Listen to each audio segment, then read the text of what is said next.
গুৱাহাটী বিশ্ববিদ্যালয়ৰ ৩২তম সমাৱৰ্তন অনুষ্ঠানত আমাৰ মাজত উপস্থিত থকা অসমৰ সন্মানীয় ৰাজ্যপাল শ্ৰী লক্ষ্মণ প্ৰসাদ আচাৰ্য ডাঙৰীয়া, অসমৰ সন্মানীয় শিক্ষামন্ত্ৰী ডক্টৰ ৰণোজ পেগু ডাঙৰীয়া, আমাৰ মাজত উপস্থিত গুৱাহাটী বিশ্ববিদ্যালয়ৰ উপাচাৰ্য শ্ৰী প্ৰফেচাৰ ননী গোপাল মহন্ত ডাঙৰীয়া, অসম চৰকাৰৰ মুখ্য সচিব ডক্টৰ ৰবি কোটা ডাঙৰীয়া, গুৱাহাটী বিশ্ববিদ্যালয়ৰ পঞ্জীয়ক dean of faculties of arts, science, commerce and management, technology, law, medicine and allied sciences, professor Utpal Sharma,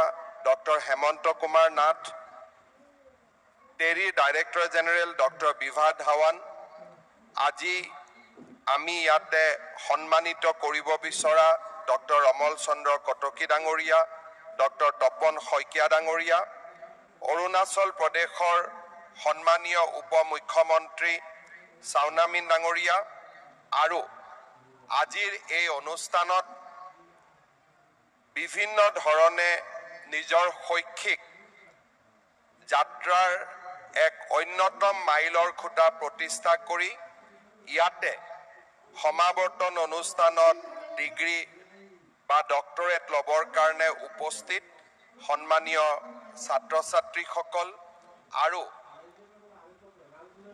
ছাত্ৰ ছাত্ৰীসকলৰ পিতৃ মাতৃ অভিভাৱকসকল, গুৱাহাটী বিশ্ববিদ্যালয় আৰু ৰাজ্যৰ বিভিন্ন মহাবিদ্যালয় উপাচাৰ্য, অধ্যাপক অধ্যাপিকাসকল আৰু সুধীবৃন্দ, ঐতিহ্যমণ্ডিত গুৱাহাটী বিশ্ববিদ্যালয়ৰ 'ত্ৰিংশতম অৰ্থাৎ ৩২ সংখ্যক সমাৱৰ্তনত উপস্থিত থাকিবলৈ পাই মই সঁচাকৈয়ে অতিশয় আনন্দিত হৈছোঁ।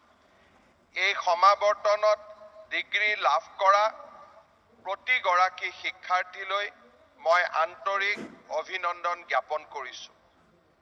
আমাৰ জীৱনৰ সফলতাৰ প্ৰতিটো সফলতাৰ আঁৰত নিজৰ আন্তৰিক প্ৰচেষ্টা, শিক্ষাগুৰু আৰু পিতৃ মাতৃৰ কঠোৰ পৰিশ্ৰম লুকাই থাকে।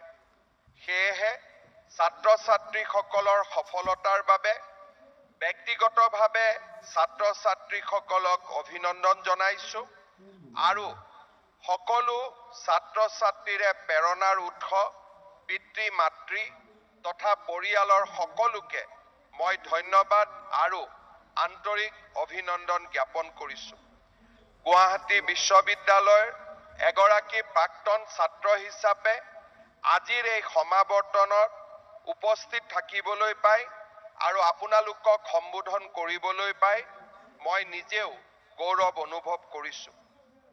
এই গাম্ভীৰ্যপূৰ্ণ অনুষ্ঠান যি সময়ত আমি ইয়াতে সমবেত হৈছোঁ, সেই সময়ত আমি নিশ্চিতভাৱে আমাৰ দেশ আৰু ৰাজ্যখনত এক নতুন পৰিৱেশৰো আমি সন্মুখীন হৈছোঁ। আমাৰ বেদনাসিক্ত মনে আমাক লৈ গৈছে যোৱা ২২ এপ্ৰিল তাৰিখে পেহেলগামত পাকিস্তানৰ সন্ত্ৰাসবাদীসকলে কৰা নিৰ্মম ঘটনাৰ ৰোমন্থনলৈ।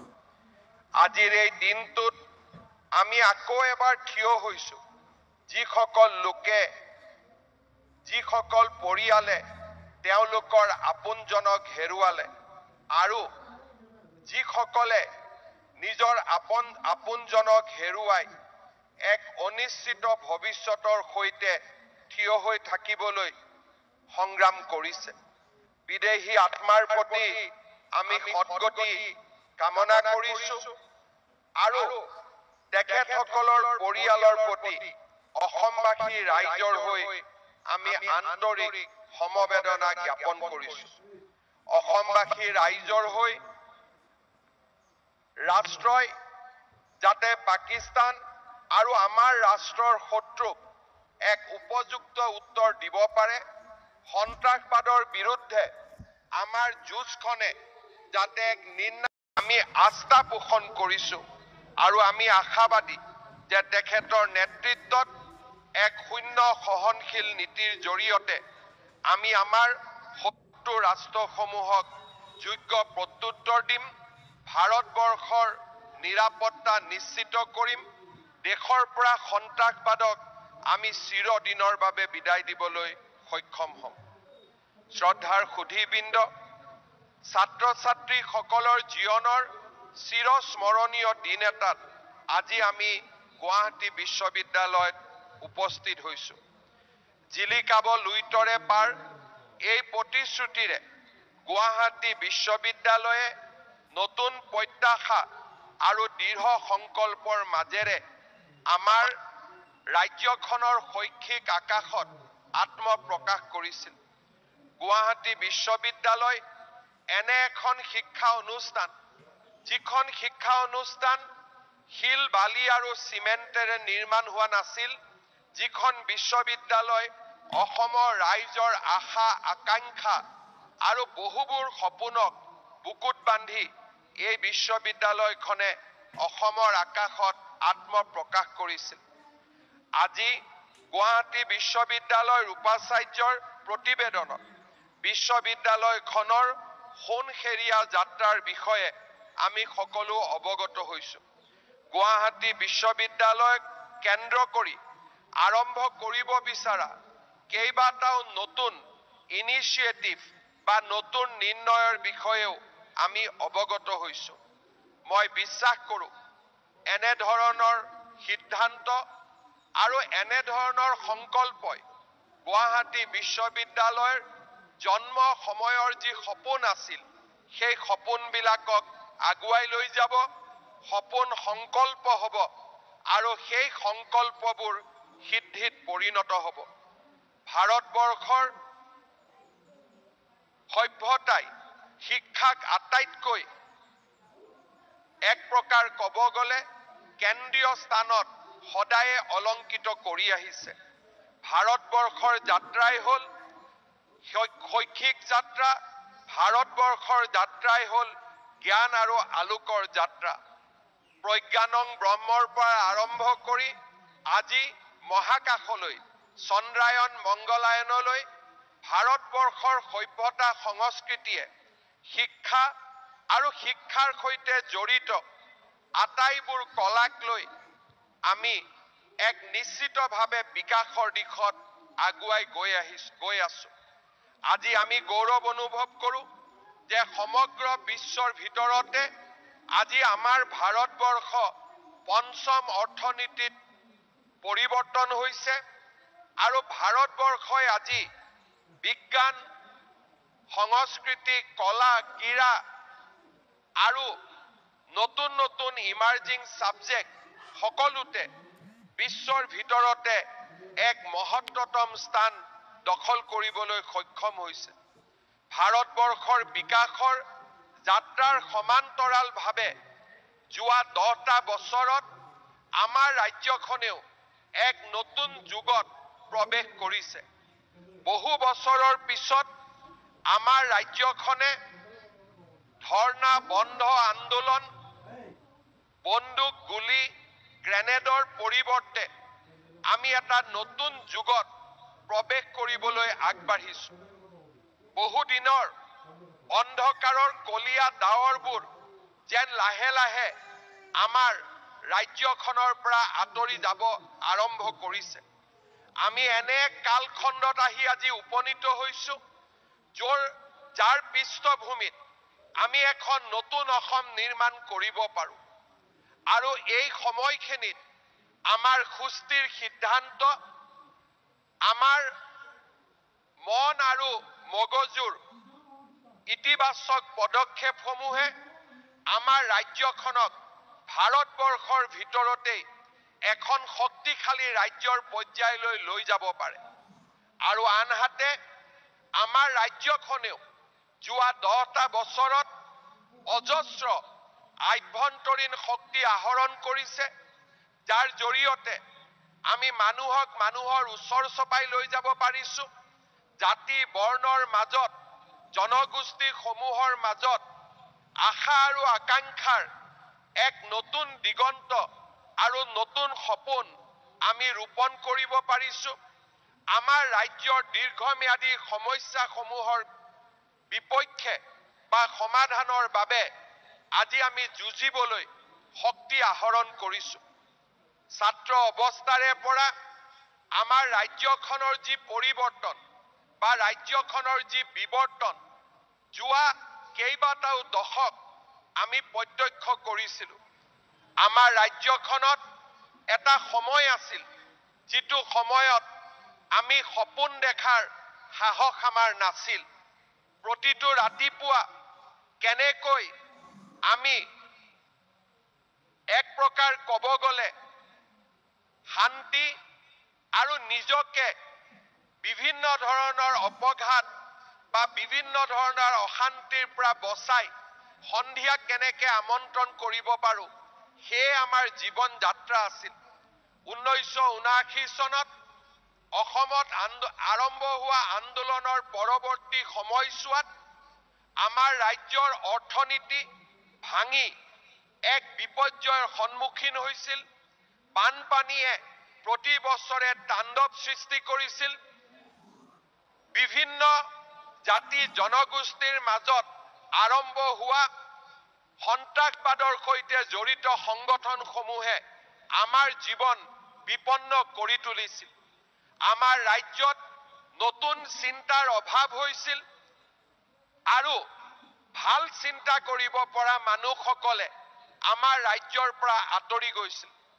আমাৰ ৰাজ্যৰ পৰা এটা প্ৰচাৰ, আমাৰ ৰাজ্যৰ পৰা এটা মেছেজ আছিল যে অসমে বহু দিনলৈ শান্তি আৰু প্ৰগতিৰ পৰিৱেশ দেখা নাপাব আৰু সেয়েহে যিসকলৰ মাজত সম্ভাৱনা আছে তেওঁলোকে ৰাজ্যখনৰ পৰা আঁতৰি যাব লাগে আৰু সেই সম্ভাৱনাবোৰক ৰাজ্যৰ বাহিৰত থাকি তেওঁলোকে সেই সম্ভাৱনাবোৰক পোহৰৰ মুখলৈ লৈ আহিব লাগে। আমাৰ ৰাজ্যখনৰ পৰা বহুত মেধাৱী ছাত্ৰ ছাত্ৰী আঁতৰি গৈছিলে। সমস্যাৰ সৈতে যুঁজি যুঁজি আমাৰ ৰাজ্যখন অৱশ হৈ পৰিছিলে। আমাৰ ৰাজ্যখন এটা সময়ত ৰাষ্ট্ৰৰ বা ভাৰত গণৰাজ্যৰ আগবঢ়োৱা দান বৰঙণি আৰু অৱদানৰ মাজত জীয়াই থকাৰ এক অভ্যাস গঢ়ি তুলিছিল।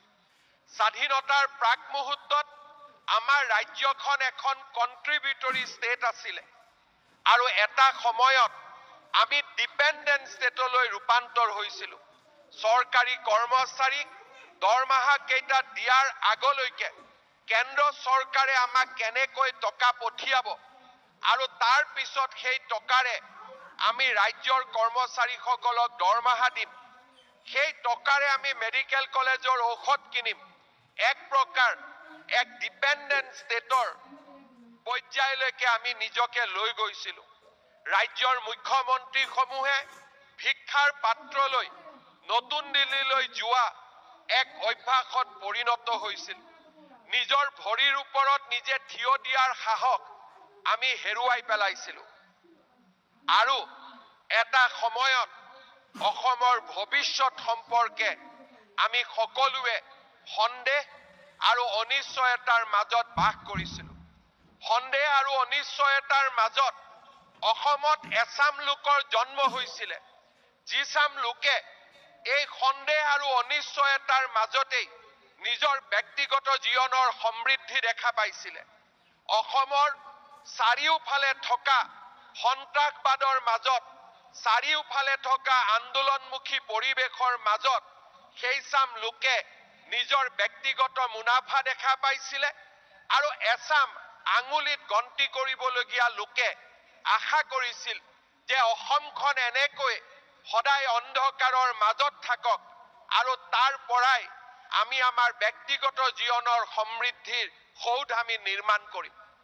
অলপ সময়ৰ কাৰণেও চিন্তা কৰা নাছিল যে কৰবাত যদি আলফাৰ সৃষ্টি হয়, সেই সৃষ্টিয়ে কতো আন এক সৃষ্টিক আমন্ত্ৰণ নকৰে, সেই সৃষ্টিয়ে ধ্বংসৰ নতুন বুনিয়াদ নিৰ্মাণ কৰে। কৰবাত যদি বড়ো উগ্ৰপন্থীৰ জন্ম হয়, কৰবাত যদি কাৰ্বি উগ্ৰপন্থীৰ জন্ম হয়, সেই উগ্ৰপন্থীয়ে বা সেই উগ্ৰপন্থাই সমৃদ্ধিৰ বাট মুকলি নকৰে। সেই উগ্ৰপন্থাই বা তেনেধৰণৰ সমস্যাৰ সমাধান যিমানেই পলম হ'ব, সিমানেই আমাৰ ৰাজ্যখনত নতুন চাম যুৱক যুৱতীৰ সপোনবিলাক হেৰাই যাব। তেনেধৰণৰ চিন্তাৰ পৰিৱৰ্তে অশান্তিৰ মাজতো, বানপানী তাণ্ডৱৰ মাজতো যেনেকৈ কিছুমান অভিযন্তাই এসময়ত মুনাফা পাইছিলে, তেনেকৈ অশান্তিৰ মাজতো,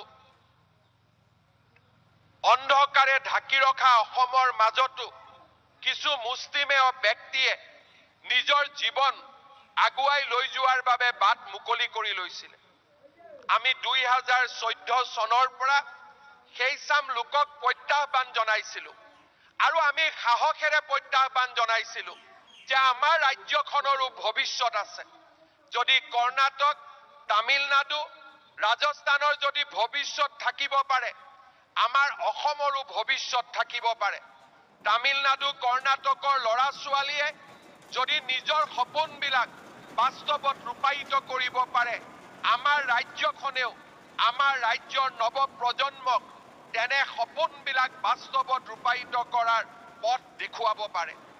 এক প্ৰত্যাহ্বানৰ মাজেৰে আমি আমাৰ ৰাজ্যখনক আগুৱাই লৈ গৈছিলোঁ। 2014 চনৰ পৰা আজিলৈকে যোৱা দশকটোত আমাৰ ৰাজ্যৰ প্ৰতিটো সমস্যাই সমাধান হ'ল। ৰাজ্যৰ 7,000তকৈও অধিক উগ্ৰপন্থীয়ে ৰাষ্ট্ৰ জীৱনৰ মূল খুঁটিলৈ আগবাঢ়ি আহিল। দ্বিখণ্ড অসমৰ সপোন দেখা, অসমখনক 50-50 আধা আধা কৰাৰ সপোন দেখা বড়ো ৰাইজে অসমৰ অখণ্ডতাৰ প্ৰতীক অসম বিধানসভাক কোকৰাঝাৰলৈ আমন্ত্ৰণ কৰি লৈ গ'ল।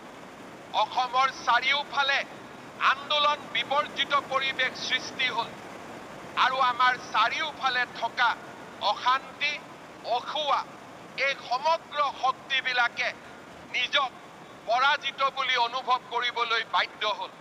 টাটাৰ ছেমি কণ্ডাক্টৰৰ দৰে প্ৰজেক্টসমূহে সেই চাম লোকলৈ এক সাৱধানৰ লগতে এক নিৰ্দিষ্ট মেছেজ পঠিয়ালে যে এতিয়া আমাৰ অসম আশাৰ অসম, এতিয়া আমাৰ অসম সপোন সংকল্পলৈ ৰূপান্তৰ কৰাৰ অসম, এতিয়া আমাৰ অসম ভাৰতবৰ্ষৰ ডিপেণ্ডেণ্ট ষ্টেট নহয়, ভাৰতবৰ্ষৰ কণ্ট্ৰিবিউটৰী ষ্টেট হোৱাৰ অসম। এতিয়া আমাৰ অসম অন্ধকাৰৰ কলীয়া ডাৱৰে আঁতৰাই ৰখা, অন্ধকাৰৰ কলীয়া ডাৱৰে আৱৰি ৰখা অসম নহয়, এতিয়া আমাৰ অসম সূৰুজৰ নতুন পোহৰে স্নান কৰা শক্তিশালী অসম। এতিয়া আমাৰ অসমে লুইতৰ পাৰক জিলিকাবলৈ প্ৰস্তুত হৈ আছে। এতিয়া আমাৰ অসমে নতুন দিনৰ সপোন দেখিবলৈ সক্ষম হৈছে। আমি তেনে এখন আশাৰ অসমক প্ৰতিনিধিত্ব কৰোঁ আৰু তেনে এখন অসমৰ আমি কল্পনা কৰোঁ, যিখন অসমে অহা 2 দশকৰ ভিতৰত কৰ্ণাটকতকৈ ডাঙৰ হ'ব, যিখন অসমে 2 দশকৰ ভিতৰত মহাৰাষ্ট্ৰতকৈ ডাঙৰ হ'ব, দক্ষিণ পূব এছিয়াৰ দুৱাৰমুখ হ'ব, যিখন অসমে আটাইতকৈ শক্তিশালী ষ্টুডেণ্ট কমিউনিটিক নিৰ্মাণ কৰিব, যিখন অসমে বৈজ্ঞানিক নিৰ্মাণ কৰিব, যিখন অসমে নতুন নতুন ক্ৰীড়াবিদ নিৰ্মাণ কৰিব, যিখন অসমে সংস্কৃতিৰ নৱযুগৰ তাৰকাসমূহ নিৰ্মাণ কৰিব, যিখন অসমে নতুন নতুন বিজ্ঞানী নিৰ্মাণ কৰিব, যিখন অসমলৈ চিকিৎসা ল'বলৈ অসমীয়া মানুহ তামিলনাডুলৈ নাযায়, অসমলৈ তামিলনাডুৰ মানুহ আহিব চিকিৎসা ল'বলৈ, তেনেকুৱা এখন অসমৰ আজি কল্পনাই আমাক সকলোকে প্ৰেৰণা দিয়ে, আমাক সকলোকে অনুপ্ৰাণিত কৰে। গুৱাহাটী বিশ্ববিদ্যালয়ৰ এই সমাৱৰ্তন অনুষ্ঠানত মই ছাত্ৰ ছাত্ৰীসকলক আহ্বান কৰিম, আপোনালোকে সেইখন আশাৰ অসমৰ প্ৰতিনিধিত্ব কৰক, সেইখন নতুন অসমৰ প্ৰতিনিধিত্ব কৰক, যিখন অসমে প্ৰতিটো প্ৰত্যাহ্বানৰ লগত যুঁজিব পাৰে, যিখন অসমে আৱেগক লৈ ব্যস্ত নাথাকে, যিখন অসমে বিবেকৰ দ্বাৰা পৰিচালিত হয়, যিখন অসমে আন্দোলন কৰিব, ধৰ্ণা বন্ধৰ আন্দোলন নকৰে, যিখন অসমে মহাকাশৰ আন্দোলন কৰিব, বিজ্ঞানৰ আন্দোলন কৰিব, আৰ্টিফিচিয়েল ইণ্টেলিজেন্সৰ আন্দোলন কৰিব, মেচিন লাৰ্ণিঙৰ আন্দোলন কৰিব, AR VRৰ আন্দোলন কৰিব, যিখন অসমে ভাৰতবৰ্ষক পথ দেখুৱাব। মই গুৱাহাটী বিশ্ববিদ্যালয়ৰ ছাত্ৰ ছাত্ৰীসকলক সেইখন আশাৰ অসমক প্ৰতিনিধিত্ব কৰিবলৈ অনুৰোধ কৰিম। ছাত্ৰ জীৱনত সকলোৱে সপোন দেখে, কিন্তু কোনো সপোন ধ্বংসৰ সপোন হ'ব নোৱাৰে। প্ৰতিটো সপোন সৃষ্টিৰ সপোন হ'ব লাগিব। যিবোৰ সপোনৰ সংকল্প আৰু সিদ্ধিয়ে আমাৰ জননী জন্মভূমিক আগুৱাই লৈ যাব পাৰে, তেনে সপোনক আমি প্ৰতিনিধিত্ব কৰিব লাগিব। গুৱাহাটী বিশ্ববিদ্যালয়ৰ বুকুৰ মাজত অসমৰ মানুহৰ আশা আকাংক্ষা লুকাই আছে। গুৱাহাটী বিশ্ববিদ্যালয়ে অসমৰ নৱজাগৰণক প্ৰতিনিধিত্ব কৰিব পাৰে। গুৱাহাটী বিশ্ববিদ্যালয়ৰ উপাচাৰ্য, পঞ্জীয়ক বা আন অধ্যাপক অধ্যাপিকাসকল যেতিয়া ছাত্ৰ ছাত্ৰীৰ বিভিন্ন ধৰণৰ সমাগমৰ মাজত নিৰাশাৰ সৈতে থিয় হৈ ৰয়, তেতিয়া মই এনে এক জীৱনৰ পৰিৱৰ্তে মই কল্পনা কৰোঁ যে আমাৰ উপাচাৰ্য, আমাৰ পঞ্জীয়ক, আমাৰ শিক্ষাগুৰুসকল ছাত্ৰ ছাত্ৰীসকলৰ বাবে সমস্যা হ'ব নালাগে, প্ৰেৰণা হ'ব লাগে, প্ৰেৰণাৰ উৎস হ'ব লাগে। গুৱাহাটী বিশ্ববিদ্যালয়ৰ ছাত্ৰৰ নিৰ্বাচনক লৈ যেতিয়া মই কিছু কথা শুনো, তেতিয়া মই চিন্তা কৰোঁ, সেইখন অসমক আমি কেতিয়াবাই ত্যাগ কৰিছোঁ। এইখন অসম এতিয়া ছেমি কণ্ডাক্টৰৰ অসম, এইখন অসম এতিয়া আৰ্টিফিচিয়েল ইণ্টেলিজেন্সৰ অসম। সেই দিনবিলাক এতিয়া কোনো অসমৰ মানুহে তাক কেতিয়াও স্বীকাৰো নকৰে আৰু অসমৰ মানুহে তাক কেতিয়াও নিজৰ বুলি মানিবলৈও সাজু হৈ থকা নাই। অসম পৰিৱৰ্তন হৈছে। এই পৰিৱৰ্তনক গুৱাহাটী বিশ্ববিদ্যালয়ে প্ৰতিনিধিত্ব কৰিব লাগিব। নহ'লে পৰিৱৰ্তিত অসমখনৰ যি অশ্বমেধ যজ্ঞ অনিৰুদ্ধ যাত্ৰা, গুৱাহাটী বিশ্ববিদ্যালয় তাত পিছুৱাই যাব। গুৱাহাটী বিশ্ববিদ্যালয়ে অসমৰ সপোনক প্ৰতিনিধিত্ব কৰিব লাগিব। নহ'লে অসমে নিজৰ ৰাস্তা নিজে নিৰ্মাণ কৰি ল'ব আৰু সেই নিজৰ ৰাস্তাৰে অসম আগবাঢ়িব। মই গুৱাহাটী বিশ্ববিদ্যালয়ৰ ছাত্ৰ ছাত্ৰীসকলক আহ্বান জনাম, এয়া সময় হৈছে গুৱাহাটী বিশ্ববিদ্যালয়ক আমি যিকোনো ৰাজ্যিক বিশ্ববিদ্যালয়, কেন্দ্ৰীয় বিশ্ববিদ্যালয়তকৈ ওপৰত প্ৰতিষ্ঠা কৰাৰ সময়। গুৱাহাটী বিশ্ববিদ্যালয়ৰ সন্মুখত এতিয়া আন্দোলন কৰাৰ সময় নহয়, এতিয়া গুৱাহাটী বিশ্ববিদ্যালয়ৰ পৰা ভাৰতলৈ মহাকাশত যোৱা ভৱিষ্যতৰ মহাকাশচাৰীজন নিৰ্মাণ কৰাৰ সময়। এতিয়া গুৱাহাটী বিশ্ববিদ্যালয়ৰ সন্মুখত পঞ্জীয়ক আৰু উপাচাৰ্য ৰুমৰ সন্মুখত আন্দোলন কৰাৰ সময় নহয়। এতিয়া গুৱাহাটী বিশ্ববিদ্যালয়ৰ সপোন হৈছে নেক্সট আৰ্টিফিচিয়েল ইণ্টেলিজেন্সৰ মূল শক্তি গুৱাহাটী বিশ্ববিদ্যালয়ত নিৰ্মাণ কৰাৰ সময়। গুৱাহাটী বিশ্ববিদ্যালয়ত এতিয়া সময় হৈছে আধুনিক যুগৰ তক্ষশিলা নিৰ্মাণৰ সময়। গুৱাহাটী বিশ্ববিদ্যালয়ৰ সন্মুখত এতিয়া সময় হৈছে আধুনিক যুগৰ নালন্দা নিৰ্মাণ কৰাৰ সময়। আন্দোলনৰ সময়ৰ পৰিৱেশৰ পৰিৱৰ্তে বিজ্ঞানৰ আন্দোলন, ক্ৰীড়াৰ আন্দোলন, নতুন আন্দোলন নিৰ্মাণ কৰাৰ সময়। যি আন্দোলন একবিংশ শতিকাৰ আন্দোলন, যি আন্দোলনে অসমত মানৱ সম্পদৰ সৃষ্টি কৰিব আৰু এনে মানৱ সম্পদৰ সৃষ্টি কৰিব যি মানৱ সম্পদে কৰ্ণাটক, তামিলনাডুৰ মানৱ সম্পদকো 10 মাইল পিছত থব পাৰে, তেনে মানৱ সম্পদ গুৱাহাটী বিশ্ববিদ্যালয়ৰ পৰা নিৰ্মাণ হ'ব লাগিব। মই গুৱাহাটী বিশ্ববিদ্যালয়ৰ পৰিয়ালক এটাই কথা ক'ব খোজো, অসম এতিয়া আগবাঢ়ি যাব। আমি আগবাঢ়ি যাওঁ নাযাওঁ তাৰ লগত অসম থমকি নৰয়।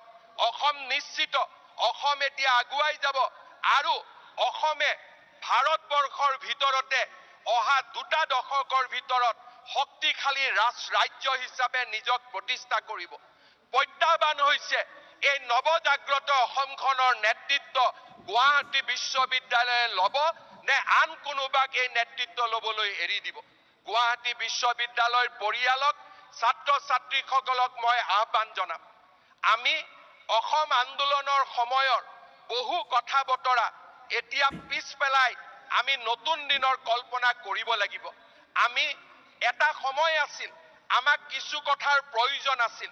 বিদেশী নাগৰিকৰ বহিষ্কাৰ আন্দোলন, কৰবাত অন্যায়ৰ বিপক্ষে মাত মাতাৰ প্ৰয়োজন আছিল কিন্তু আজি এইখন অসমত আমাক অন্যায় কৰিবৰ বাবে কাৰো সাহসো নাই আৰু আমাক কোনেও অন্যায়ও কৰিব নোৱাৰে কাৰণ এইখন হল নৱজাগ্ৰত অসম আৰু এইখন অসমে কাৰো অন্যায়ৰ শিকাৰো নহয় আৰু কাকো অন্যায়ও নকৰে এইখনেই হৈছে নতুন অসমৰ পৰিচয় আৰু সেই কাৰণে আন্দোলনৰ সময়ৰ কল্পনা আন্দোলনৰ সময়ৰ বেদনা আন্দোলনৰ সময়ৰ দুখ সেই সমূহক পিছ পেলাই থৈ আজি যেনেকৈ অসম আন্দোলনৰ পৃষ্ঠভূমি হৈছিল গুৱাহাটী বিশ্ববিদ্যালয় নতুন অসমক নিৰ্মাণ কৰাৰ জ্ঞান আৰু বিজ্ঞানৰ আন্দোলনৰ পৃষ্ঠভূমিও গুৱাহাটী বিশ্ববিদ্যালয়ে নিজক তেনেধৰণে প্ৰস্তুত কৰক আজিৰ এই সমাৱৰ্তন অনুষ্ঠানত তাক মই অনুৰোধ কৰিম শ্ৰদ্ধাৰ ছাত্ৰ ছাত্ৰীসকল আমাক এছাম এনেকুৱা ষ্টুডেণ্ট লাগে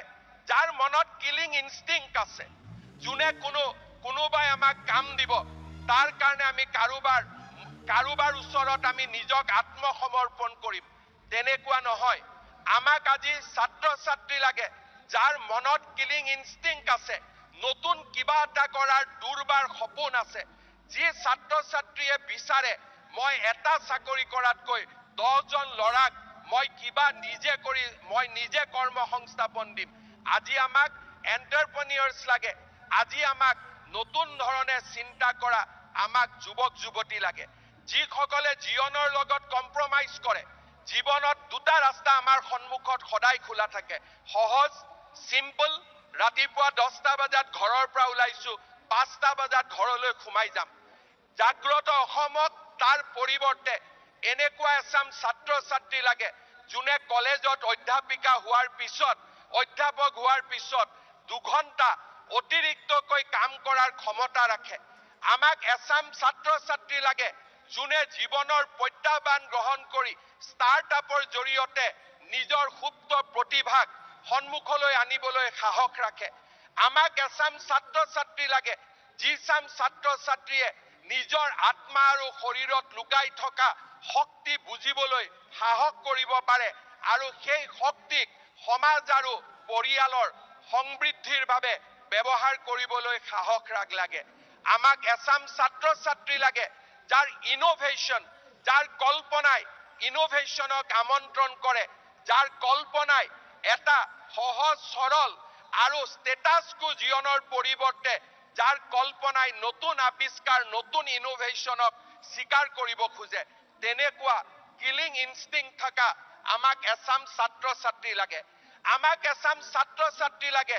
যোনে কোনো সৰুত কম্প্ৰমাইজ কৰিব নোখোজে যোনে ডাঙৰ সপোন দেখিব খোজে আমাক এছাম ছাত্ৰ ছাত্ৰী লাগে যোনে পৃথিৱীক লৈ সন্তুষ্ট নাথাকে যোনে আকাশ চুব মন কৰে তেনেকুৱা এছাম আমাক ছাত্ৰ ছাত্ৰী লাগে আৰু নতুন অসমক তেনে এক ছাত্ৰ ছাত্ৰীৰ প্ৰয়োজন মই বিশ্বাস কৰো আমি প্ৰতিজন অসমীয়াই নতুন যুগৰ বাবে নিজক প্ৰস্তুত কৰিম স্থিতাৱস্থাৰ পৰিৱৰ্তে অসমখনক ভাৰতবৰ্ষৰ ভিতৰতে সমৃদ্ধিশালী ৰাজ্য হিচাপে নিজক প্ৰতিষ্ঠা কৰাৰ আমি সপোন দেখিম আৰু আমি এনে এখন অসমৰ কল্পনা কৰিম যিখন অসমে কৰ্ণাটকতকৈও বেছি আইটি প্ৰফেশনেল জন্ম দিব পাৰে যিখন অসমে পাঞ্জাবতকৈও আধুনিক কৃষক বেছি জন্ম দিব পাৰে যিখন অসমে তামিলনাডুতকৈও আটাইতকৈ ডাঙৰ চিকিৎসকসকল জন্ম দিব পাৰে মই বিশ্বাস কৰো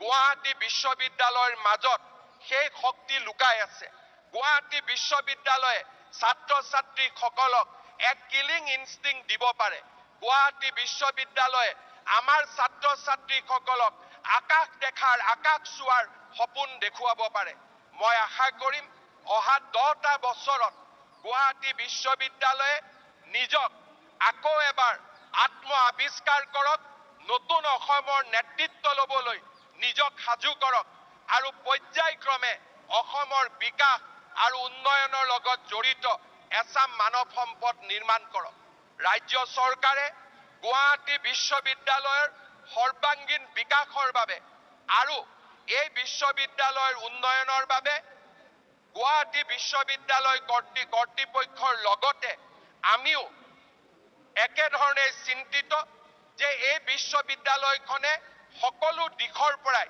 ভাৰতবৰ্ষৰ আটাইতকৈ ডাঙৰ বিশ্ববিদ্যালয়সমূহৰ লগত প্ৰতিযোগিতা কৰক। গুৱাহাটী বিশ্ববিদ্যালয়ৰ ভৱিষ্যতৰ বাবে মই এটা কথাই ক'ব খোজো যে গুৱাহাটী বিশ্ববিদ্যালয়ৰ ভৱিষ্যতৰ বাবে ইয়াৰ উন্নয়নৰ বাবে পুঁজিৰ কোনো অভাৱ নহ'ব। অসমে গুৱাহাটী বিশ্ববিদ্যালয় প্ৰতিটো আশা আৰু প্ৰতিটো কল্পনাক বাস্তৱত ৰূপায়ণ কৰিবৰ বাবে সমৰ্থ। আমি মাত্ৰ এটাই বিচাৰো, গুৱাহাটী বিশ্ববিদ্যালয়ে এক শৈক্ষিক শাসনৰ মানদণ্ড প্ৰতিষ্ঠা কৰক। এখন সঁচা অৰ্থত কোনো ধৰণৰ নেতিবাচক খবৰ আহিব নোৱাৰা এখন বিশ্ববিদ্যালয় নিৰ্মাণ কৰক। গুৱাহাটী বিশ্ববিদ্যালয়ে গোপীনাথ বৰদলৈৰ সপোনবিলাক বাস্তৱত ৰূপায়িত কৰক। আজিৰ এই সমাৱৰ্তন অনুষ্ঠানতে অসমৰ মহামহিম ৰাজ্যপাল ডাঙৰীয়াৰ অনুমতি লৈ গুৱাহাটী বিশ্ববিদ্যালয়ৰ উন্নয়নৰ বাবে অহা 5টা বছৰত প্ৰতি বছৰতে এক নিৰ্দিষ্ট বাজেটৰ মাজেৰে 250 কোটি টকা গুৱাহাটী বিশ্ববিদ্যালয়ৰ সৰ্বাংগীন বিকাশৰ বাবে আগবঢ়াবৰ বাবে মই প্ৰতিশ্ৰুতি দি মই মোৰ বক্তব্যৰ সামৰণি মাৰিছো। জয়তো গুৱাহাটী বিশ্ববিদ্যালয়, জয় আই অসম।